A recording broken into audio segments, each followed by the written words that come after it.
வணக்கம், welcome to channel மக்களே. நம்ம சேனலில் travel related, bike related and challenge videos எல்லாம் அப்லோட் பண்ணுவேன். ஆனால் நமக்கு இதெல்லாம் பிடிக்குமே அப்படின்னு உங்களுக்கு தோணுச்சுன்னா நம்ம சேனலை மைண்டில் வச்சுக்கோங்க, உங்களுக்கு கண்டிப்பாக பிடிக்கும். ஸோ வணக்கம் மக்களே, நம்ம வீடியோ பார்த்தீங்கன்னா போட்டு ரொம்ப நாள் ஆச்சு. சென்னைக்கு வந்திருக்கோங்க. எதுக்கு அப்படின்னா யூடியூப்பில் வீடியோ பண்ணுறதுக்காக. ஸோ நீங்கள் டைரக்ஷன் பண்ணணும், படம் நடிக்கணும், அந்த மாதிரிலாம் சென்னை வந்து கேள்விப்பட்டிருப்பீங்க. ஆனால் யூடியூப்பில் வீடியோ எடுக்கிறதுக்காக ஒருத்தன் சென்னை வருவானா? வந்திருக்கேங்க. ஸோ இனிமேல் பார்த்தீங்கன்னா வீடியோ கண்டிப்பாக நல்ல நல்ல வீடியோஸில் வரும். ஸோ சப்ஸ்கிரைப் பண்ணி வச்சுக்கோங்க. இந்த வீடியோவில் பார்த்தீங்கன்னா Hunter 350 பற்றி தாங்க பார்க்க போகிறோம். வாங்க வீடியோக்குள்ள போகலாம். ஸோ இந்த வீடியோவில் பார்த்தீங்கன்னா Hunter 350 2025 வருஷன் பற்றி தாங்க பார்க்க போகிறோம். ஸோ நம்ம வீடியோ பார்த்துருந்தீங்க அப்படின்னா உங்களுக்கு நல்லாவே தெரியும். ஃபஸ்ட்டு ஃப்ரண்ட்லேருந்து பேக் வரையும் என்னெல்லாம் கொடுத்துருக்காங்க அப்படிங்கிறத ஒரு ஓவர்வியூவாக பார்த்துட்டு நெக்ஸ்ட் பார்த்தீங்கன்னா இந்த பைக்கோட இன்ஜின் பற்றி பார்ப்போம். அண்ட் ஃபைனலாக பைக்கை டிரைவ் பண்ணி பைக்கோட டிரைவிங் எக்ஸ்பீரியன்ஸ் எப்படி இருக்குது அப்படிங்கிறத இந்த ஃபுல் வீடியோவில் பார்க்க போகிறோம். ஸோ ஃபஸ்ட்டு ஃப்ரண்ட்லேருந்து பார்க்கும்போது பார்த்தீங்கன்னா ஃப்ரண்ட்டில் ஃபஸ்ட்டே வருது நமக்கு டயர்ஸ். ஸோ இதில் பார்த்தீங்கன்னா உங்களுக்கு 110 செக்ஷன் டயர்ஸ் கொடுத்துருக்காங்க. முன்னாடி ரியரில் 140 செக்ஷன் டயர்ஸ் கொடுத்துருக்காங்க. இதில் டயரை பொறுத்தவரையும் பார்த்தீங்கன்னா உங்களுக்கு ராயல் என்ஃபீல்டு இந்த 2025 வருஷனில் 2 டயர் கொடுக்குறாங்க. MRF 1, C8 1. இது ரெண்டுமே வந்து high and version, low and version அப்படிலாம் இல்லை. இதுலேயே வந்து பார்த்தீங்கன்னா உங்களுக்கு நிறைய வெர்ஷன் இருக்குது. ஒரு 6 கலர் வேரியன்ட் இருக்குது. அதுலேயே 3 வெர்ஷன் இருக்குது. ஒன்று ஃபேக்ட்ரி பிளாக் அப்படின்னு சொல்லிட்டு ஒரு வெர்ஷன் இருக்குது. இன்னொன்று ரீபலு, இன்னொன்று பார்த்தீங்கன்னா டேப்பரு. ரீபலில் வந்து 3 மாடல் இருக்குது. டேப்பரில் பார்த்தீங்கன்னா 2 மாடல் இருக்குது. இன்னொன்று ஃபேக்ட்ரி பிளாக்கு. மொத்தம் பார்த்தீங்கன்னா இது உங்களுக்கு 6 கலரில் இருக்குது. ஸோ இதோட ப்ரைஸ் அப்படின்னு பார்க்கும்போது நம்ம வந்து ஃபைனலாக பார்ப்போம் இதோட ப்ரைஸை. ஸோ ஃபஸ்ட்டு பார்த்தீங்கன்னா டயர் சொல்லிட்டேன் இல்லையா, முன்னாடி பார்த்தீங்கன்னா 110 செக்ஷன், ரியரில் பார்த்தீங்கன்னா 140 செக்ஷன், MRF இருக்கலாம், C8 இருக்கலாம். நெக்ஸ்ட் பிரேக்கிங் அப்படின்னு பார்க்கும்போது பார்த்தீங்கன்னா ஃப்ரண்ட்டில் 300 mm டிஸ்க் கொடுத்துருக்காங்க. ரியரில் 270 mm டிஸ்க்கு. கேலிப்பர் அப்படின்னு பார்க்கும்போது ஃப்ரண்ட்டில் பார்த்தீங்கன்னா உங்களுக்கு 2 பிஸ்டன் கேலிப்பர், ரியரில் சிங்கிள் பிஸ்டன் கேலிப்பர் கொடுத்துருக்காங்க. ஸோ கேலிப்பரை பொறுத்தவரையும் பார்த்தீங்கன்னா உங்களுக்கு 2 கேலிப்பர் வரலாம். ஸோ மக்களை சொல்லியிருப்பேன்ல, இந்த பைக்கோட கேலிப்பரை பொறுத்த வரையும் பார்த்தீங்கன்னா 2 வேரியன்ட் இருக்கு. ஒன்று பிரம்போ, இன்னொன்று பார்த்தீங்கன்னா என்டியூரன்ஸு. ஸோ இங்கே பாருங்க, இதில் வந்து இந்த மாதிரி ஒரு பம்ப் இருக்குல்ல, இந்த மாதிரி பம்ப் வந்துச்சு அப்படின்னா அது என்டியூரன்ஸு. இது வந்து ஒரு மெத்தடு. இன்னொன்று வந்து இங்கே பாருங்க, இங்கே வந்து இந்த கம்பி வந்து இப்படி ஃப்ரண்ட்ல வந்திருக்கா, இந்த மாதிரி வந்துச்சு அப்படின்னா அது என்டியூரன்ஸு. இந்த கம்பி வந்து இப்படி சைடில் இப்படி வந்துச்சு அப்படின்னா அது வந்து பிரம்போ. ஸோ இது வந்து நீங்கள் ஒரு இந்த வண்டி வாங்க போறீங்க அப்படின்னா உங்களுக்கு கேலிப்பர் பிரம்போ கொடுத்துருக்காங்களா இல்லைனா என்டூரன்ஸ் கொடுத்துருக்காங்களா அப்படின்னு உங்களுக்கு நீங்கள் தெரிஞ்சுக்கணும்ல உங்கள் வண்டியில் என்ன இருக்குது அப்படிங்கிறது. ஸோ அதுக்காக தான் பார்த்தீங்கன்னா சொல்கிறேன். பர்ஃபார்மன்ஸை பொறுத்தவரையும் பார்த்தீங்கன்னா பெருசாக டிஃப்ரென்ஸ்லாம் இல்லைங்க. ரெண்டுமே பார்த்தீங்கன்னா சேமாக தான் பர்ஃபார்ம் பண்ணோம். அண்ட் நெக்ஸ்ட் இந்த பைக்கோட ஃப்ரண்ட் டூமு. ஸோ இதில் பார்த்தீங்கன்னா உங்களுக்கு LED கொடுத்துருக்காங்க. போன வருஷனில் ஹாலஜன் கொடுத்துருப்பாங்க. இந்த தடவை பார்த்தீங்கன்னா நல்லா இம்ப்ரூவ் பண்ணி LED கொடுத்துருக்காங்க. அண்ட் விசிபிலிட்டியும் பார்த்தீங்கன்னா ரொம்பவே நல்லாயிருக்கும் இந்த பைக்கில். ஸோ நெக்ஸ்ட்டு இந்த பைக்கோட டிசைனை பார்த்தீங்கன்னா ஃபுல்லாகவே சேஞ்ச் பண்ணியிருக்காங்க. ஸோ போன தடவை பார்த்தீங்கன்னா இந்த சைடு பிளாக், இந்த சைடு ரெட்டு கொடுத்துருப்பாங்க. இந்த தடவை பார்த்தீங்கன்னா டிசைன் கொஞ்சம் சேஞ்ச் பண்ணி கொடுத்துருக்காங்க. ஸோ இந்த 2025 வருஷன் உங்களுக்கு 3 நியூ டிசைன் கொடுத்துருக்காங்க. அது என்னென்ன அப்படிங்கிறத உங்களுக்கு ஸ்க்ரீனில் ஷோ ஆகும். அண்ட் நெக்ஸ்ட் இந்த பைக்கோட இன்ஜின் பற்றி நெக்ஸ்ட் பார்ப்போம். ஸோ இந்த சைடு பேனல் இதெல்லாம் பார்த்துருப்பீங்க. அண்ட் இதில் உங்களுக்கு 2 OBD சென்சார் வரும்.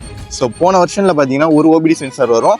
இந்த தடவை 2 OBD சென்சார் கொடுத்துருக்காங்க. ஸோ இது பார்த்தீங்கன்னா நமக்கு நல்லது அப்படிங்கிறத விட நேச்சருக்கு நல்லது. கார்பன் எமிஷன் பார்த்தீங்கன்னா கம்மியாக இருக்கும். அண்ட் நெக்ஸ்ட் இந்த பைக்கோட ரியர். ஸோ ரியர் போர்ஷனை பொறுத்த வரையும் பார்த்தீங்கன்னா உங்களுக்கு சஸ்பென்ஷனை சேஞ்ச் பண்ணியிருக்காங்க. இந்த ஸ்ப்ரிங் பார்த்தீங்கன்னா இன்னும் கொஞ்சம் அதிகமாக கொடுத்துருக்காங்க, மோர் கம்ஃபர்ட் அப்படிங்கிறதுக்காக. ஸோ ஹேண்டில் பாரையும் பார்த்தீங்கன்னா இன்னும் கொஞ்சம் ரைஸ் பண்ணி கொடுத்துருக்காங்க. அண்ட் முக்கியமாக நம்ம இப்படி ஏறி உட்காந்தாலும் ஃபஸ்ட்டு பார்க்குறது, ஸோ இந்த பைக்கில் உட்காருவோமா, இதாங்க இந்த பைக்கோட ஃப்ரண்ட் வியூ. பெசன் நகர் பீச். பெசன் நகர் என்ன பீச்சு? அடையாறு பக்கத்தில் இருக்கிற பீச். ஸோ அங்கே தாங்க வீடியோ எடுக்க வந்திருக்கோம். ஸோ இந்த பைக்கோட கன்சோல் இது வந்து ஒரு செமி டிஜிட்டல் கன்சோல். இங்கே வந்து டிஜிட்டல் இருக்கும், இங்கே வந்து அனலாக் இருக்கும். இங்கே வந்து நமக்கு ட்ரிப்பர் கொடுத்துருக்காங்க. ஸோ நீங்கள் மொபைலில் கனெக்ட் பண்ணிட்டீங்க அப்படின்னா உங்களுக்கு இது நேவிகேட் பண்ணும். இங்கே பொறுத்த வரையும் பார்த்தீங்கன்னா உங்களுக்கு ஃபியூவல் இண்டிகேஷன் காட்டுது, battery indication, gear indication and ABS on and half. So இது பார்த்தீங்கன்னா உங்களுக்கு இன்ஜின் மால் ஃபங்க்ஷன் அது காட்டுது. அப்படியே நம்ம லெஃப்ட் சைடு வந்தோம் அப்படின்னா இங்கே வந்து நமக்கு high beam, low beam, next indicators, அடுத்து ஹாரன். இங்கே வந்து நம்ம அந்த டிஸ்பிளே கண்ட்ரோல் பண்ணுறதுக்கான இது ட்ரிப்பு அது பார்த்துக்கலாம். அதுக்கப்புறம் ஓடோக்கு மாற்றிக்கலாம். அந்த பட்டன் பார்த்தீங்கன்னா உங்களுக்கு இங்கே கொடுத்துருக்காங்க. ரைட் சைடு வந்தோம் அப்படின்னா நமக்கு கில் ஸ்விட்ச்சு ப்ளஸ் பவர் ஆன் ஸ்விட்ச் ரெண்டுமே ஒரே இதில் கொடுத்துறாங்க. நெக்ஸ்ட் அசார்ட் ஸ்விட்ச் பார்த்தீங்கன்னா இங்கே கொடுத்துருக்காங்க. ஸோ இந்த அசார்ட் கொடுக்குறது ரொம்பவே நல்ல விஷயம். அண்ட் நெக்ஸ்ட் இதில் உங்களுக்கு USB போர்ட் இருக்குது. ஸோ இங்கே இருக்குது பாருங்கள் USB போர்ட்டு. இது வந்து நம்ம தனியாக வைக்க தேவையில்ல, இப்போ பைக்லேயே வந்துடுது. அண்ட் ஃபைனலாக ஸோ அவ்வளோதாங்க. இதுதான் பார்த்தீங்கன்னா நீங்கள் பைக்கில் ஏறி உட்காந்திங்க அப்படின்னா உங்களோட வியூ. இது வந்து இந்த வியூ எவ்வளோ பேருக்கு பிடிச்சிருக்கு அப்படிங்கிறத மறக்காம கீழே கமெண்ட் பண்ணுங்கள். இந்த 2024 பார்த்தீங்கன்னா இந்த ஒரே ஒரு ரவுண்டு டிஸ்பிளே மட்டும் இருக்கும். ஸோ இப்போ இந்த ட்ரிப்பர் கொடுத்துருக்கிறது லுக் வைஸ் பார்க்கும்போது இன்னுமே இந்த பைக்கோட லுக்கை இம்ப்ரூவ் பண்ணி கொடுக்குது. நெக்ஸ்ட் இந்த பைக்கோட ground clearance. So ground clearance பார்த்தீங்கன்னா 10 mm இன்க்ரீஸ் பண்ணியிருக்காங்க. போன வருஷன்ல நிறைய பேர் சொன்னது ரொம்பவே நம்ம ஊருக்கு செட் ஆகாத மாதிரி இருக்கு, ஏன்னா 150 mm. ஸோ இந்த தடவை பார்த்தீங்கன்னா 10 mm அதிகமாக கொடுத்துருக்காங்க கிரவுண்ட் கிளியரன்ஸ். இது எப்படி இருக்கு அப்படிங்கிற யூசர் எக்ஸ்பீரியன்ஸ் பார்த்தீங்கன்னா வாங்கினவங்க கிட்ட தான் கேட்கணும். ஸோ யூசர் எக்ஸ்பீரியன்ஸ் வந்து தனி வீடியோ போடுவோம், வேணுமா அப்படிங்கிறத மறக்காம கீழே கமெண்ட் பண்ணுங்க. அண்ட் நெக்ஸ்ட் இந்த பைக்கோட எக்ஸாஸ்ட். ஸோ எக்ஸாஸ்ட் நோட் எப்படி இருக்குன்னு கேட்போம்.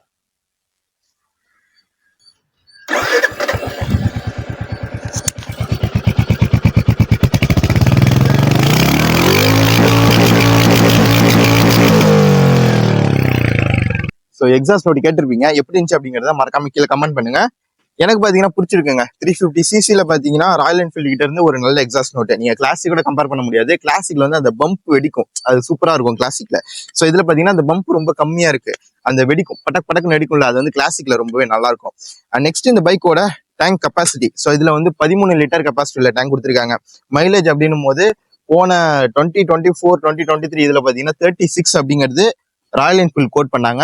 யூசர் சொன்னது என்ன அப்படின்னா 27ல இருந்து 30க்குள்ள கிடைக்குது அப்படின்னு சொன்னாங்க. ஸோ இது பார்த்தீங்கன்னா 2025 வருஷன் 2024 வருஷனை விட இன்னும் மைலேஜ் வந்து 36.2 அவங்க வந்து கோட் பண்ணியிருக்கிறது. ஸோ 1 or 2 பார்த்தீங்கன்னா அதிகமாக கிடைக்க வாய்ப்பு இருக்கு. இதோட மைலேஜ் நம்ம 30 அப்படின்னு வச்சுட்டோம் அப்படின்னா 13 × 30 390 கிலோமீட்டர் பார்த்தீங்கன்னா இதோட ரைடிங் ரேஞ்ச். ஸோ நெக்ஸ்ட் பார்த்தீங்கன்னா இந்த பைக்கோட சீட்டிங். ஸோ இதோட சீட் ஹைட் அப்படின்னு பார்க்கும்போது 790 mm. ஸோ நீங்க ஷார்ட் ரைடரா இருக்கீங்க அப்படின்னாலும் நோ ப்ராப்ளம். நான் பார்த்தீங்கன்னா 5.6 feet 5.6 feetக்கு மேலே தான் இருப்பேன். நான் இப்படி எந்திரிச்சு நின்று அப்படின்னா சீட்ல இருந்து இந்த அளவுக்கு எந்திரிச்சு நிற்கிறேன். ஸோ நீங்க ஷார்ட் ரைடரா இருக்கீங்க அப்படின்னா no problem. So next tail section அப்படின்னு பார்க்கும்போது பார்த்தீங்கன்னா உங்களுக்கு டெய்லையும் LED தான் கொடுத்துருக்காங்க. இண்டிகேட்டர்ஸ் சொன்ன மாதிரி ஹாலஜன்ல தான் வருது. அண்ட் நெக்ஸ்ட் இந்த பைக்கோட heart of the machine engine பத்தி பார்ப்போமா. ஸோ இந்த வண்டியில பாத்தீங்கன்னா நான் முன்னாடி சொல்லியிருப்பேன் 349cc air and oil cooled engine கொடுத்துருக்காங்க. ஸோ இது பாத்தீங்கன்னா ஒரு 20.2 bhp of power and 27 Nm of torque produce பண்ணுது. 20.2 bhp ஆஃப் பவர் பாத்தீங்கன்னா 6000 சம்திங் RPMலையும் 27 Nm ஆஃப் டார்க் பாத்தீங்கன்னா 4000 RPMலையும் ப்ரொடியூஸ் பண்ணுது.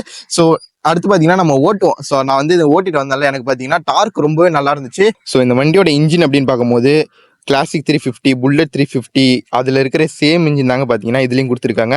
J series engine 349cc engine. ஆனால் பார்த்தீங்கன்னா ஒரு வண்டிக்கு ஒரு கேரக்டர் இருக்கு. ஸோ கிளாசிக் அப்படின்னா அதுக்கு ஒரு கேரக்டர், அண்டர் அப்படின்னா அதுக்கு ஒரு கேரக்டர், புல்லட் அப்படிங்கிறது இது வேற மாதிரி, அது தனி கேரக்டர். ஸோ அந்த கேரக்டருக்கு ஏற்ற மாதிரி பார்த்தீங்கன்னா இன்ஜினை மேப் பண்ணியிருப்பாங்க.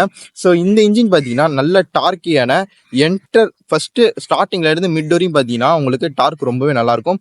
சரி ஓகேங்க, இன்ஜின் பத்தி பார்த்தாச்சு. 20.2 bhp 27 Nm ஆஃப் டார்க். இது எப்படி பர்ஃபார்ம் பண்ணுது அப்படின்னு பார்க்கணும்ல, நம்ம போயிட்டு ஓட்டி பார்ப்போம். அண்ட் கியர் பாக்ஸ் அப்படின்னு பார்க்கும்போது பார்த்தீங்கன்னா 5 speed மேனுவல் கியர் பாக்ஸ் கொடுத்துருக்காங்க. 1 பார்த்தீங்கன்னா ஃப்ரண்ட்டு, மீதி 4 வந்து பேக்கு தான். சரி ஓகேங்க, போயிட்டு ரைட் பண்ணி எப்படி இருக்கு அப்படின்னு பார்ப்போம்.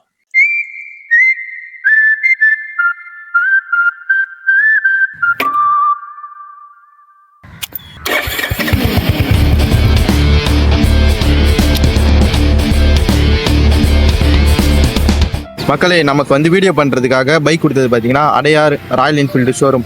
ஸோ இங்கே தாங்க பைக் வாங்கிட்டு போயிட்டு வீடியோ பண்ணியிருப்போம். ஸோ நீங்கள் அடையார் சைடு இருக்கீங்க அப்படின்னா ராயல் என்ஃபீல்டு மேலே இன்ட்ரெஸ்ட் இருக்குது அப்படின்னா மறக்காம செக் அவுட் பண்ணி பாருங்கள், அடையார் RE ஷோரூம். மக்களே வாங்க ஓட்டி பார்ப்போம்.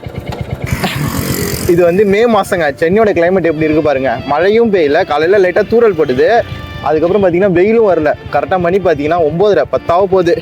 ஆனால் ரெண்டுமே இல்லாமல் ஒரு மாதிரி கிளைமேட் நல்லா இருக்கு. இந்த பைக்கோட ப்ரைஸ் பற்றி சொல்கிறேன் அப்படின்னு சொல்லியிருந்தேன்ல.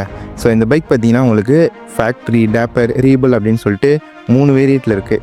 இதில் என்னென்ன ப்ரைஸ்லாம் கோட் பண்ணியிருக்காங்க அப்படிங்கிறது இப்போ உங்களுக்கு டிஸ்பிளேல ஷோ ஆகும், நீங்கள் பாருங்கள். ஃபேக்ட்ரி பிளாக் அப்படிங்கிறது இப்போ நான் சொன்னல 2025 அப்டேட் பண்ணியிருக்காங்க அப்படின்னு சொல்லிட்டு, இந்த எந்த அப்டேட்டுமே ஃபேக்ட்ரி பிளாக் வேரியண்ட்டில் இருக்காது. அது வந்து பேசிக் வேரியண்ட்டு.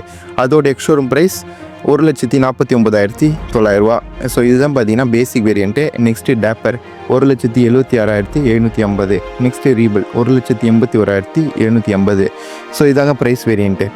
இப்போ நான் இந்த பைக்கை ரைட் பண்ணிகிட்ருக்கேன்ல, நான் முக்கியமாக நோட்டீஸ் பண்ணது என்ன அப்படின்னா இந்த பைக்கில் ஸ்லிப்பர் கிளச் இருக்குங்க.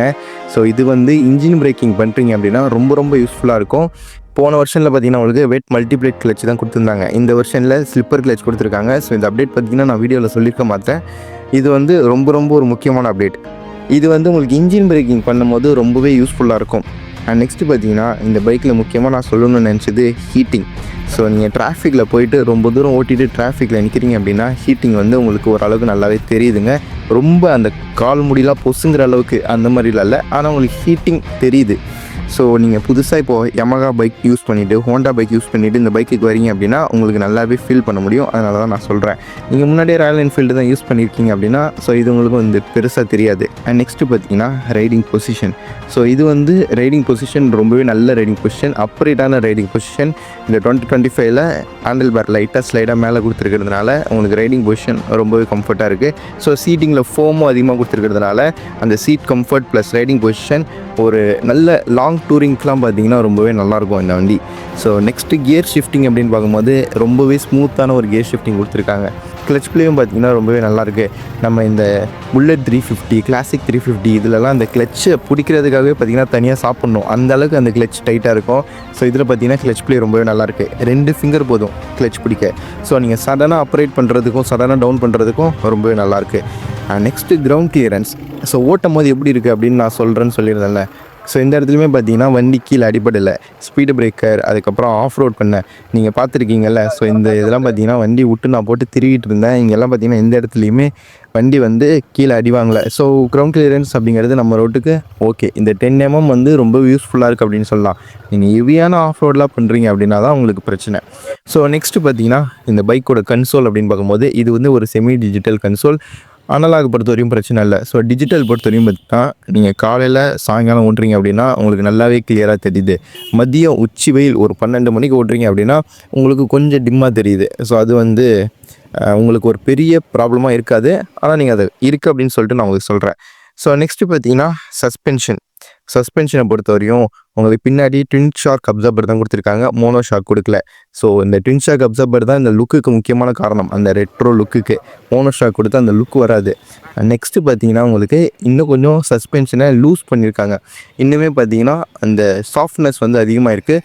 ஸோ ஃப்ரண்ட்டில் உங்களுக்கு யூஎஸ்டியில் டெலஃபோட்டிக் சஸ்பென்ஷன் தான் கொடுத்துருக்காங்க. ஸோ இதெல்லாம் வந்து உங்களுக்கு போன வருஷனை கம்பேர் பண்ணும்போது சஸ்பென்ஷன் இன்னமும் நல்லாவே சாஃப்டாக கொடுத்துருக்காங்க. க்ரூசிங் ஸ்பீடு என்ன அப்படின்னா இந்த பைக்கில் 100 அப்படிங்கிறது சூப்பர்பான க்ரூசிங் ஸ்பீடுங்க. நீங்கள் 100ல் அழகாக க்ரூஸ் பண்ணிட்டு போயிட்டே இருக்கலாம். பிரேக்கிங் பற்றி சொல்ல மறந்துட்டல. இந்த 300 mm அண்ட் 270 mm டிஸ்க் பார்த்தீங்கன்னா உங்களுக்கு நல்லாவே ஒர்க் ஆகுதுங்க. ஸோ நம்ம ஓட்டுறது வந்து பார்த்தீங்கன்னா பிரேக்கிங்கில் என்டியூரன்ஸ் கேலிபர் இருக்கிற வண்டி. இது உங்களுக்கு பைட் நல்லாவே இருக்குங்க. ஸோ நான் பிரம்போவும் ஓட்டியிருக்கேன், என்டியூரன்ஸும் ஓட்டியிருக்கேன். ரெண்டுமே வந்து நீங்கள் பெருசாக டிஃப்ரென்ஸ்லாம் இருக்காது, ரெண்டுமே சேமாக தாங்க இருக்கும். நீங்கள் காலையில் 8 மணிக்கு வீட்டிலேருந்து கிளம்பி 10 மணிக்கு ஆஃபீஸ் போகிற ஆளாக இருந்தாலும் சரி, இல்லைப்பா எனக்கு ஒரு நல்ல வீக்கெண்டு கிடச்சிருக்கு, இல்லைனா நான் ஃபுல் டைம் ட்ராவல் தான் பண்ணுவேன், நான் லாங் ரைட் அடிப்பேன் அப்படின்ற ஆளாக இருந்தாலும் சரி, ஸோ இந்த பைக் பார்த்தீங்கன்னா உங்களுக்கு ஒரு கரெக்டான சாய்ஸாக இருக்கும். ஸோ மைலேஜ் மட்டும் நீங்கள் பார்த்துக்கோங்க. 350cc இன்ஜின் 27லேருந்து ஒரு 28, 29, 30. ஸோ இதுக்குள்ளே பார்த்தீங்கன்னா உங்களுக்கு மைலேஜ் கிடைக்கும். நீங்கள் ஃபஸ்ட்டு டெஸ்ட் ட்ரைவ் பண்ணி பாருங்கள். உங்களுக்கு பைக்கு பிடிச்சிருக்கு அப்படின்னா நீங்கள் பைக்கை வந்து வாங்கிக்கோங்க. ஸோ இந்த வீடியோ பார்த்துருப்பீங்க. இந்த வீடியோ உங்களுக்கு பிடிச்சிருந்துச்சி அப்படின்னா மறக்காமல் லைக் ஷேர் பண்ணிடுங்க அண்ட் கமெண்ட் பண்ணிடுங்க. ஸோ எல்லா யூடியூபர்ஸும் சொல்கிறது தான்.